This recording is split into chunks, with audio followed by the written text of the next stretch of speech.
खुशामदीद। और जैसे कि आप जानते हैं कि हम वेक्टर्स पर बहुत सारा काम कर चुके हैं और बहुत सारे प्रॉब्लम्स कर चुके हैं। जब हम किसी चीज़ फेंकते हैं, जैसे कि हमने प्रोजेक्टाइल मोशन प्रॉब्लम्स में किया या इंक्लाइन मोशन प्रॉब्लम्स में हमने किया, ये सब का सब वेक्टर्स के ही बारे में था। और हम कोई वेक्टर लेते हैं, जैसे कि ये वेक्टर हमारे सामने 30 डिग्री के एंगल पर है और ये 10 न्यूटन का या 10 यूनिट्स का एक ही वेक्टर है और इसका एंगल 30 डिग्रीज है और इसका ये नोटेशन जो ये v है।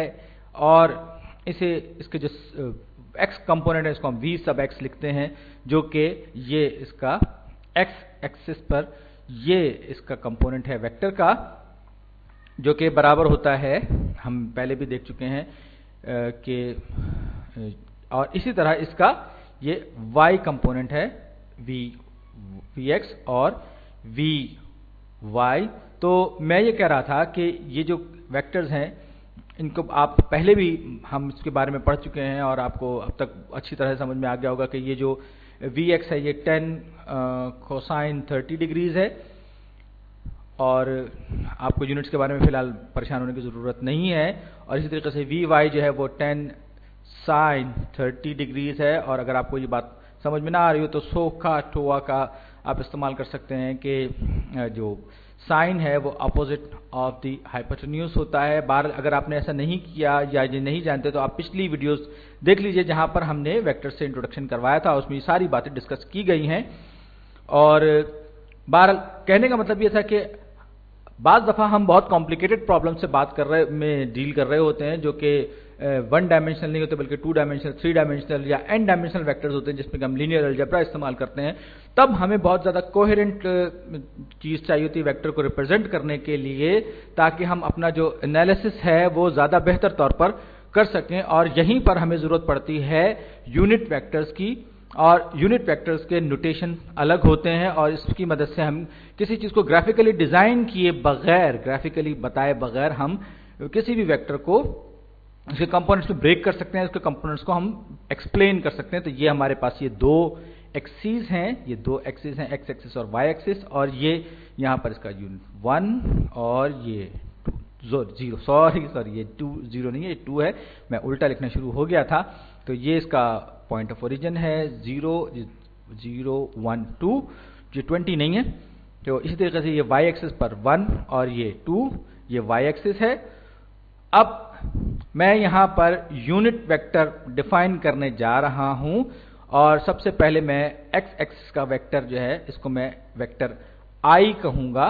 आई के ऊपर एक छोटा सा कैप लगाऊंगा। ये यूनिट वेक्टर है जिसकी के लेंथ 1 है और ये कंप्लीटली एक्स डायरेक्शन में, इसका कोई वाई कंपोनेंट नहीं है, यानी इसका जो मैग्नीट्यूड है वो 1 है।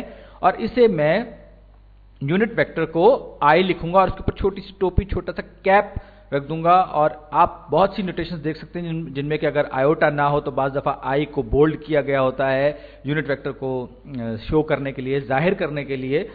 और भी मुख्तलिफ तरीके इख्तियार किए जाते हैं, लेकिन बहरहाल यहाँ पर मैं ये कैप वाला जो नोटेशन है ये इस्तेमाल करूंगा, जिससे जाहिर होगा कि ये एक यूनिट वेक्टर है। इसी तरीके से वाई डायरेक्शन में या वाई एक्सिस पर जो यूनिट वेक्टर होगा उसकी लेंथ भी यूनिट यानी 1 होगी। और इसको मैं जे कह रहा हूं और जे के ऊपर एक मैंने कैप लगा दिया। और आप सोचेंगे कि आखिर ये सब कुछ करने की जरूरत क्या है, तो बात यह कि अभी तो हम सिर्फ 2 डायमेंशंस पे काम कर रहे हैं, x और y पर, लेकिन आगे चलकर हम ज्यादा डायमेंशंस पर काम कर सकते हैं, जो कि जिनकी प्रेजेंटेशन या जिनको बनाना हमारे लिए बहुत मुश्किल होगा इस सिंपल ग्राफिकल मैनर में। तो हम ये कह सकते हैं कि कोई भी वेक्टर जो है वो अपने x और y कंपोनेंट्स का सम होता है। और अगर आप ग्राफिकली बनाने जाएंगे तो हम हेड टू टेल एडिशन वाला तरीका इस्तेमाल कर सकते हैं। जैसे कि ये एक वेक्टर v है, तो इसको मैं अल्टरनेटिवली इस तरह भी लिख सकता हूं, ये होगा vx प्लस vy, यानी कि अपने x कंपोनेंट और y कंपोनेंट का सम होगा ये।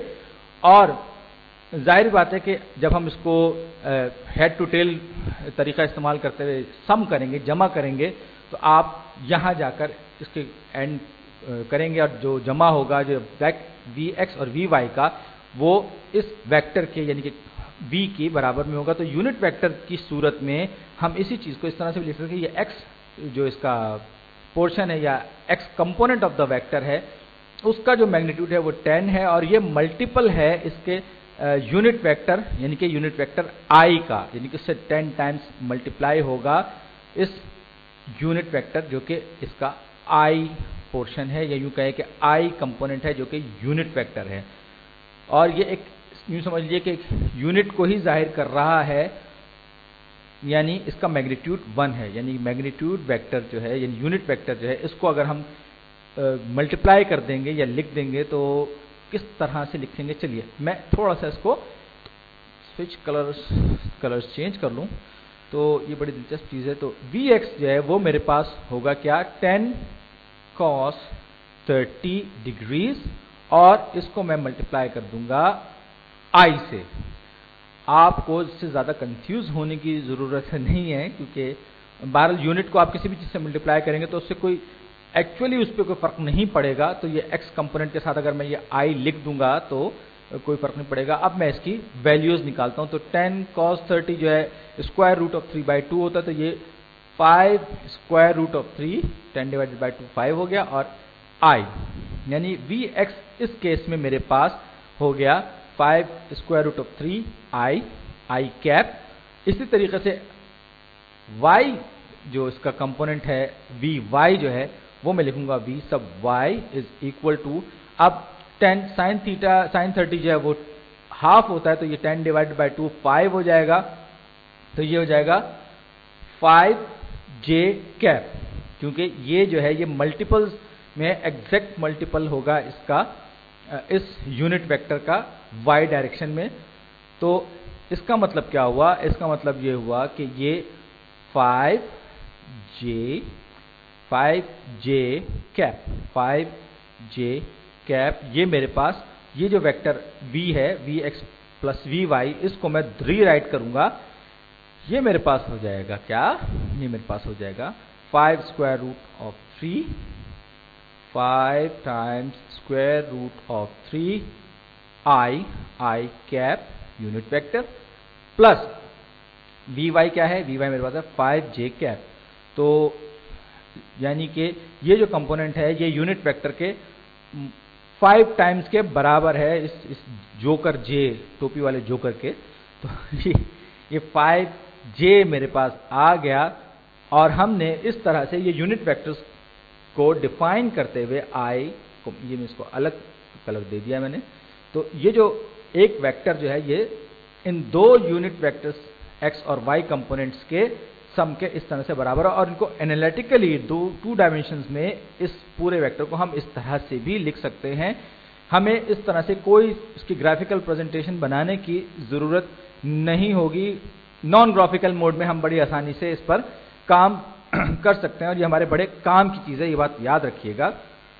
इस फॉर्मेट में हमारे लिए वेक्टर एडिशन, वेक्टर सब्ट्रैक्शन बहुत ज़्यादा आसान हो जाती है, या यूं कहिए कि हमारे लिए अलजेब्रिकली चीज़ें बहुत ज़्यादा आसान हो जाती हैं। इसको अब मैं एक एग्जाम्पल के ज़रिए करने की कोशिश करूँगा।